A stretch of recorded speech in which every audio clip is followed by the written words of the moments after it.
저는 오랫동안 한번 크게 실패하면 끝이라고 생각했습니다. 특히 하나님 앞에서 넘어지면 다시는 예전처럼 쓰임받을 수 없을 거라고 믿었죠. 그래서 작은 실수에도 죄책감에 짓눌리고 나 같은 사람이 무슨 기도를 하겠어라며 스스로를 포기했습니다. 그런데 요한복음 21장을 읽다가 충격적인 장면을 발견했습니다. 예수님을 3번이나 부인한 베드로, 그 베드로가 나중에 교회의 반석이 됩니다. 어떻게 이게 가능했을까요? 예수님께서 베드로를 회복시키신 방법이 거기 고스란히 기록되어 있었습니다. 여러분도 혹시 이런 생각하신 적 있으신가요? 나는 너무 많이 넘어졌다. 하나님이 나를 포기하셨을 것이다. 이제 다시 일어나기엔 너무 늦었다. 하지만 성경은 완전히 다른 이야기를 합니다. 하나님은 실패한 사람을 버리시는 분이 아니라 실패한 바로 그 자리로 찾아오시는 분입니다. 오늘 영상에서 예수님이 베드로를 회복시키신 5가지 방법을 알려드리겠습니다. 이 5가지는 지금 넘어져 있는 여러분에게도 똑같이 적용됩니다. 실패 후 다시 일어나는 하나님의 방식, 지금부터 함께 보시죠. 시작하기 전에 아멘 댓글 한번 남겨주시고 구독과 좋아요로 이 회복의 메시지에 동참해주세요. 오늘 말씀이 여러분의 무너진 마음을 다시 세워줄 거예요. 첫 번째, 예수님이 먼저 찾아오셨습니다. 요한복음 21장 1절부터 4절을 보세요. 베드로는 예수님을 부인한 후 갈릴리 바다로 돌아갑니다. 그리고 밤새 고기를 잡았지만 한 마리도 잡지 못했죠. 그때 새벽녘에 예수님께서 해변에 나타나셨습니다. 베드로가 찾아간 게 아닙니다. 예수님이 먼저 찾아오신 겁니다. 여러분, 이게 얼마나 놀라운 장면인지 아시나요? 베드로는 모닥불 앞에서 나는 그 사람을 모른다고 3번이나 맹세했습니다. 가장 가까운 제자가 가장 결정적인 순간에 예수님을 완전히 배신한 거죠. 보통 배신당한 사람이 먼저 찾아가나요? 아니죠. 그런데 예수님은 다르셨습니다. 저도 큰 실수를 한 후에 교회 가기가 너무 부끄러웠던 적이 있습니다. 기도하려고 해도 입이 떨어지지 않았어요. 내가 무슨 자격으로 하나님 앞에 나가겠어? 그런 마음이었죠. 그런데 말이에요. 하나님은 제가 찾아올 때까지 기다리지 않으셨습니다. 오히려 제 일상 속으로 제 가장 낮은 순간으로 먼저 찾아오셨어요. 시편 139편 7절부터 8절에서 다윗이 이렇게 고백합니다. 내가 주의 영을 떠나 어디로 가며 주의 앞에서 어디로 피하리이까? 내가 하늘에 올라갈지라도 거기 계시며 수월에 내 자리를 펼지라도 거기 계시니이다. 하나님은 우리가 숨어있는 바로 그 자리까지 찾아오시는 분입니다. 당신이 아무리 멀리 도망쳤다고 느껴도 예수님은 이미 당신이 있는 그곳에 서 계십니다. 회복은 당신이 완벽해져서 시작되는 게 아닙니다. 예수님이 먼저 찾아오심으로 시작됩니다. 두 번째, 일상에서 만나주셨습니다. 요한복음 21장 3절에서 베드로가 뭐라고 했는지 아세요? 나는 물고기 잡으러 가겠다. 예수님의 제자였던 사람이, 부활의 증인이 되어야 할 사람이 다시 업으로 돌아간 겁니다. 왜요? 더 이상 제자 자격이 없다고 생각했으니까요. 자기가 할 수 있는 건 예전에 하던 고기잡이밖에 없다고 느꼈던 거예요. 그런데 예수님은 어디서 베드로를 만나셨나요? 성전이 아닙니다. 기도회가 아닙니다. 베드로가 고기 잡는 바로 그 바다에서 만나주셨습니다. 예수님은 베드로의 일상으로 들어오셨어요. 이게 정말 중요합니다.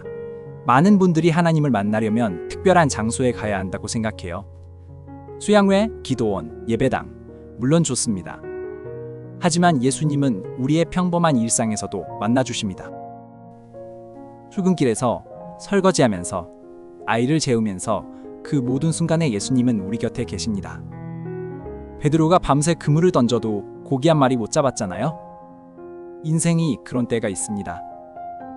아무리 애써도 안 되는 시기. 그런데 예수님이 나타나시자 상황이 바뀌었어요. 요한복음 21장 6절에서 예수님이 말씀하시죠. 그물을 배 오른편에 던지라. 그리하면 잡으리라. 그랬더니 그물을 들 수 없을 만큼 고기가 가득 찼습니다. 여러분의 빈 그물을 예수님께 맡겨보세요. 지금 아무리 노력해도 안 되는 그 상황, 예수님이 함께 하시면 달라집니다. 회복은 특별한 곳이 아니라 당신의 일상에서 시작됩니다. 세 번째, 3번 질문하셨습니다. 이 장면은 요한복음에서 가장 감동적인 장면 중 하나입니다. 요한복음 21장 15절부터 17절을 보세요. 예수님이 베드로에게 3번 부르십니다. 요한의 아들 시몬아, 네가 나를 사랑하느냐? 왜 3번이었을까요? 베드로가 3번 부인했기 때문입니다. 예수님은 베드로의 3번의 부인을 3번의 사랑 고백으로 덮어주신 겁니다. 이게 하나님의 회복 방식이에요. 우리의 실패를 그냥 없던 일로 하시는 게 아니라 그 실패의 자리에서 새로운 고백을 끌어내십니다. 17절에 베드로가 근심했다고 기록되어 있어요. 3번째 물으셨을 때 베드로가 마음이 아팠다는 거죠. 왜요? 자기가 3번 부인한 그 밤이 떠올랐을 테니까요. 하지만 예수님은 그 아픔을 통해 베드로를 치유하셨습니다. 저는 이 장면을 읽으면서 깨달았어요. 하나님은 우리의 실패를 덮어두고 모른 척 하시는 분이 아니시구나. 오히려 그 실패를 정면으로 마주하게 하시고 그 자리에서 새로운 고백을 하게 하시는구나. 혹시 당신도 과거의 실패가 자꾸 떠오르시나요? 그때 했던 말, 그때 했던 행동이 밤마다 생각나시나요? 예수님은 그 기억을 통해 당신에게 물으실 겁니다. 그래도 나를 사랑하느냐? 그리고 당신이 주님, 그래도 사랑합니다라고 고백할 때 그 실패는 더 이상 당신을 정죄하지 못합니다. 4번째, 새로운 사명을 주셨습니다.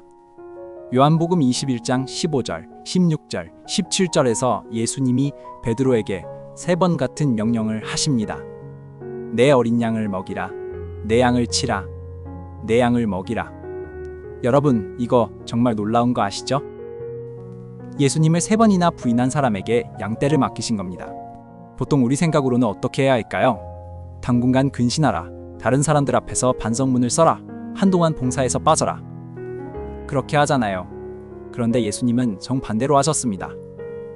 예수님은 실패한 베드로에게 가장 중요한 임무를 맡기셨어요. 왜 그러셨을까요? 예수님은 베드로의 실패보다 베드로의 미래를 보셨기 때문입니다. 과거에 무너진 것보다 앞으로 세워질 것을 보셨기 때문입니다.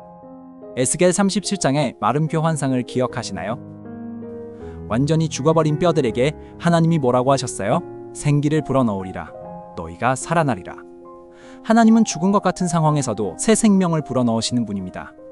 저는 한때 제가 가진 은사가 더 이상 쓸모없다고 생각했습니다. 이미 실패했으니까 다시는 그런 일을 할 자격이 없다고요. 그런데 하나님은 제가 넘어진 바로 그 영역에서 다시 일어나게 하셨어요. 실패한 경험이 오히려 다른 사람을 이해하고 돕는 도구가 되더라고요. 당신의 실패가 끝이 아닙니다. 하나님은 그 실패를 통해 당신에게 새로운 사명을 주실 겁니다. 넘어진 사람만이 넘어진 사람을 진정으로 일으킬 수 있으니까요. 5번째, 다시 부르셨습니다. 요한복음 21장 19절에서 예수님이 베드로에게 하신 마지막 말씀이 뭔지 아세요? 나를 따르라. 이 말씀 어디서 들어보셨죠? 맞습니다. 마태복음 4장 19절에서 예수님이 처음 베드로를 부르실 때 하신 바로 그 말씀입니다. 이게 무슨 의미인지 아시겠어요? 예수님은 베드로를 처음 부르셨던 것처럼 다시 부르신 겁니다. 마치 아무 일도 없었던 것처럼요. 아니, 어쩌면 더 깊이, 더 확실하게 부르신 거예요.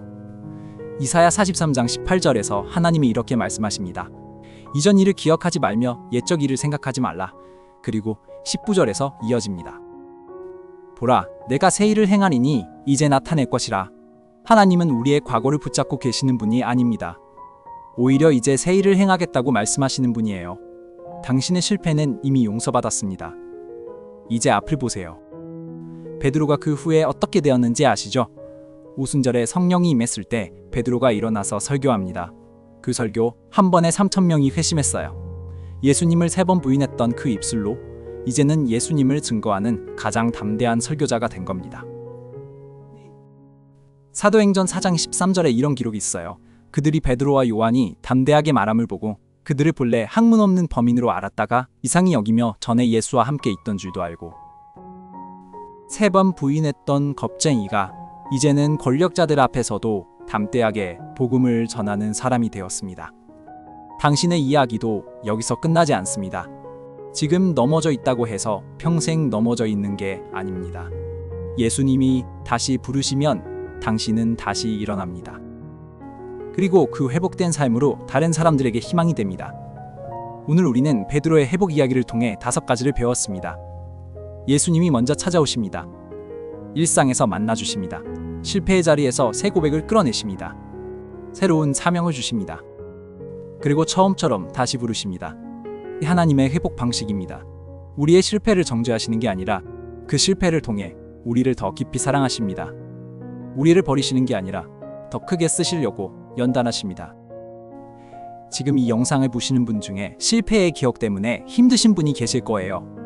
과거의 잘못이 자꾸 떠올라서 앞으로 나아가지 못하는 분도 계실 겁니다.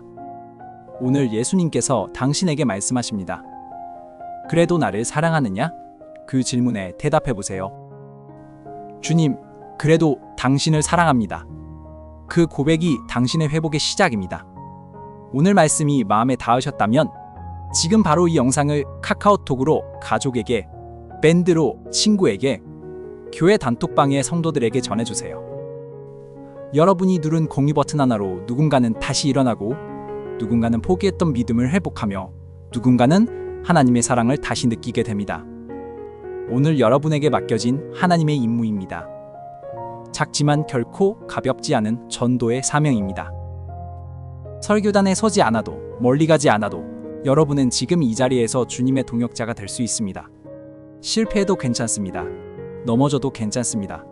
예수님은 넘어진 베드로를 교회의 반석으로 세우셨고 넘어진 당신도 일으켜 세우실 것입니다. 하나님의 은혜와 회복이 오늘 여러분의 삶 가운데 충만하게 임하시길 축복합니다.